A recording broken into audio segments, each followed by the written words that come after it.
I'm surprised that Prigozhin has been alive for as long as he has been after his, not just his failed coup attempt, but the comments that he'd been making and openly criticizing the regime in Moscow and the military command structure that there is in Ukraine. Initial reaction to the reports that Prigozhin's aircraft has crashed, I'm not surprised. It's one of the methods of eliminating individuals that the Russians have used before. The choice being have a heart attack next weekend, fall out of a ninth floor window, fall down the stairs or off the back of a fast moving boat, or your aircraft crashes. So if he was on the aircraft, and I suspect he probably was, then his demise is not a surprise. Prigozhin and Putin have been dancing around a political game ever since the attempted coup, and it's been interesting to watch. But a lot of that will be to do with the underlying foundation of what controls everything inside Russian politics, the Russian military structures, the Russian government structures and all the rest of it. And that's the organized crime. And that organized crime link into valuable metals, diamonds, wood, other contracts inside Africa where they're making huge amounts of money, where Wagner are key to controlling a lot of those supply routes that are keeping the oligarchs in the lifestyles that they want to stay in, and keeping Putin with his money that's around. All of that had to be sort of secured before anything could really be done with Wagner and with Prigozhin. Now,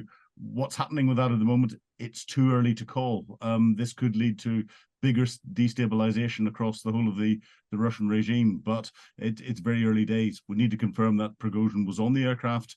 We need to confirm that who else was on the aircraft with him, and then start to look at the impacts that there are potentially inside Russia with the rump of the Wagner Group as is, because they're not going to be happy. They've just lost their boss. And then the implications that'll have in a wider nature, especially across Africa. Prigozhin was a populist, and he's had a meteoric rise. He started off as a hot dog seller in St. Petersburg. He somehow or other came across Vladimir Putin and ended up as Putin's personal chef. And then they worked out a way of making more money out of the Russian state by Prigozhin getting the contract to sell all of the food to the Russian military across the board, and built himself up as this key enabler for Vladimir Putin within his inner circle, and they became very close indeed.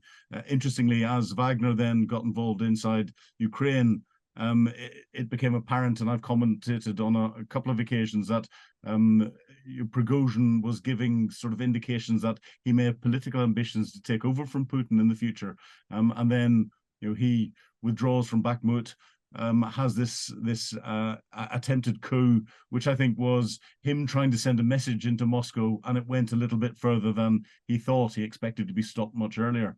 And overstretched himself, and then it's all the negotiations afterwards. But the fact that Putin wasn't decisive immediately, for some, will make Putin look weak. The fact that Putin has done something now, for some, will give Putin a little bit of his strength back. But there has been damage across the board, and how much that damage is for Putin and for the regime in Moscow, it'll play out in the coming days and weeks.